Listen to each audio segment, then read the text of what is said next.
믿음은 흔들리는 것입니다.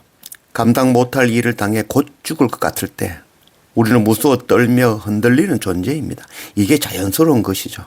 그리고 그때 믿음이 필요한 것입니다. 기가 막힐 웅덩이와 수렁에서 죽음 앞에서 정말 아무것도 떠오르지 않는 그 순간에 하나님을 찾게 되는 것이 믿음입니다. 그리고 흔들리지 않는 반석 같은 믿음은 없습니다. 우리의 삶이 우리 손에서 벗어났다면 그때 우리는 믿음이 필요한 것입니다. 어제를 믿음으로 살았다고 오늘의 삶이 보장되는 것은 결코 아닙니다. 선교사요, 목사면 더 이상 기도도 말씀도 예배도 필요 없을까요? 어림도 없지요. 더 기도하며 날마다 말씀과 예배 앞에 더 엎드려야 되는 것입니다. 오늘을 살기 위해서는 오늘을 살기 위한 새로운 믿음이 필요합니다. 내일은 또 내일의 믿음이 필요한 것이죠.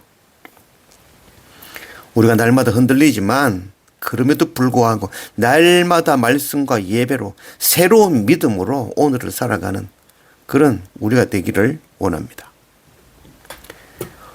오늘 누가복음 3장 2절 말씀, 안나스와 가야바가 대제사장으로 있을 때에 하나님의 말씀이 빈 들에서 사가랴의 아들 요한에게 임한지라. 요한이 요단강 부근 각처에 와서 죄 사함을 받게 하는 회개의 세례를 전파하니.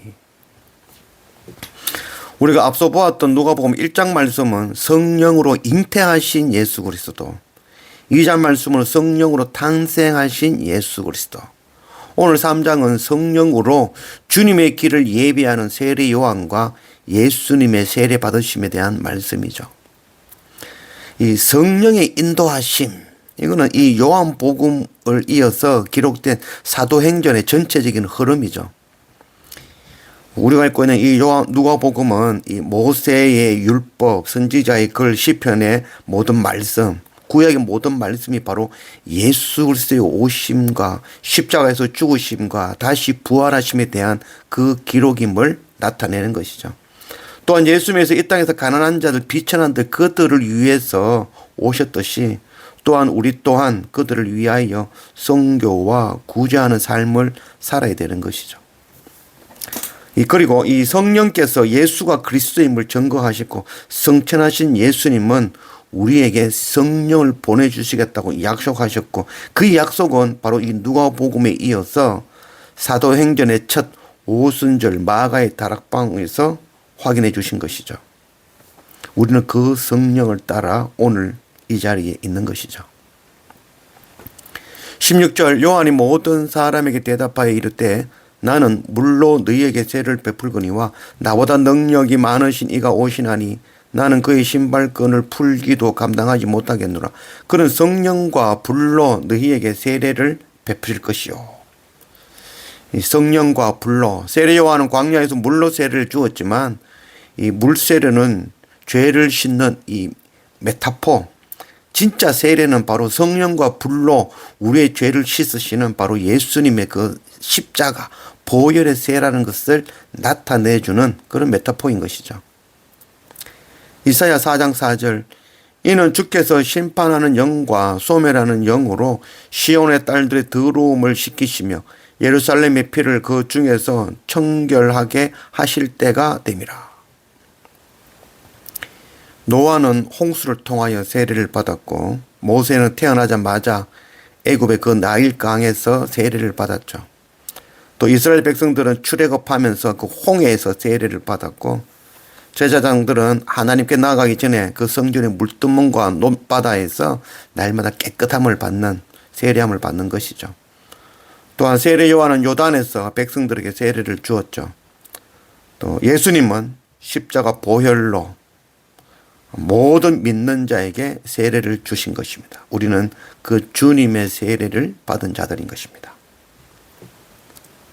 21절 백성이 다 세례를 받을새 예수도 세례를 받으시고 기도하실 때에 하늘이 열리며 성령의 비둘기 같은 형체로 그의 위에 강림하시더니 하늘로부터 소리가 나기를 너는 내 사랑하는 아들이라 내가 너를 기뻐하노라 하시니라. 예수님도 세례를 받았죠. 또 예수님이 세례 받으실 때의 나이가 30세였죠. 이 30세라는 것은 바로 레위인들이 성전 봉사를 시작하는 나이인 것이죠. 공생애를 시작하시는 나이인 것이죠. 민수기 4장 3절 곧 30세 이상으로 50세까지 회막의 일을 하기 위하여 그 역사에 참가할 만한 모든 자를 계수하라. 이 세례는 다가올 하나님의 통치 앞에 전적으로 굴복하며 하나님의 뜻을 완전히 이루는 그 삶의 시작인 것입니다. 주님은 이 세례 속에 자기에게 맡겨진 하나님 아버지의 그 언약을 보고 있는 것이죠. 그래서 주님은 세례 요한에게 세례를 받으신 것이죠.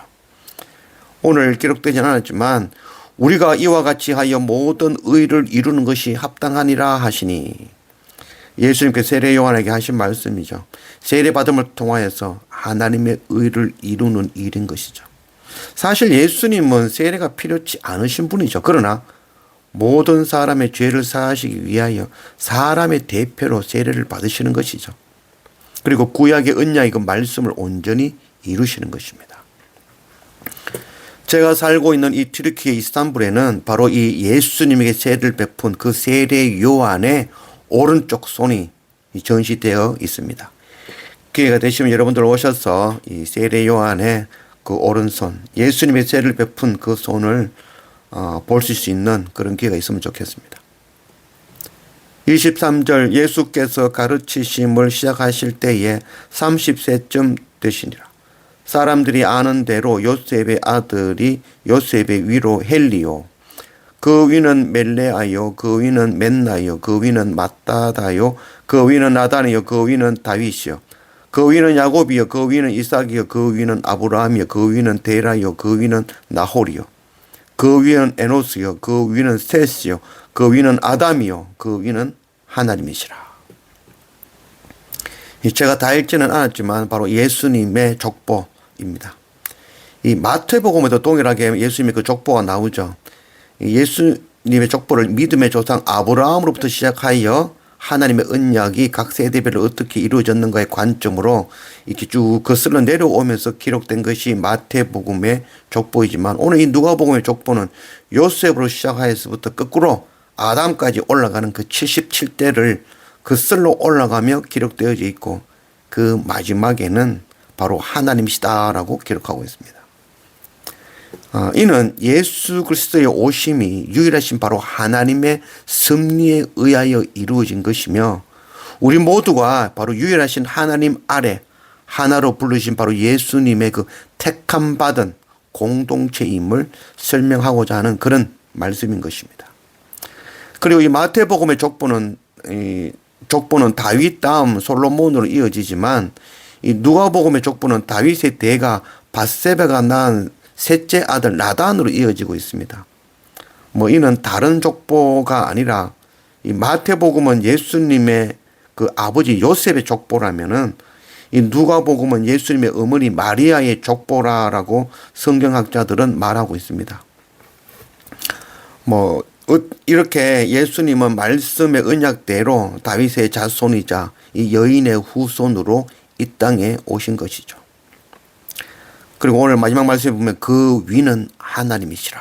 참 감사한 말씀이죠. 우리는 하나님으로부터입니다. 어떤 계보도 그 결국은 하나님이십니다. 우리는 하나님의 아들들입니다. 이 아들이라는 벤이라는 히브리어 말은 바로 아버지의 집을 세우는 자들입니다. 바로 성전 세우는 하나님의 자녀들로 날마다 새로운 믿음으로 살아가는 그런 우리가 되기를 원합니다.